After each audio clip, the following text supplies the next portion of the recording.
好来，乡亲啊，继续来看明仔载高雄的重要活动罢韩投票，选委会提出着6大的提醒，袂当伫社群软体发表，或者是转达支持，或者是反罢免的资讯，嘛袂当穿、袂当挂罢免相关的大纸甲服饰等等。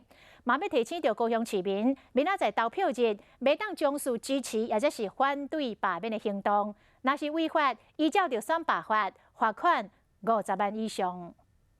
明仔载就要进行罢免韩国瑜的投票啊！投票迄天有一撮代志要注意，而且甲你提醒一下。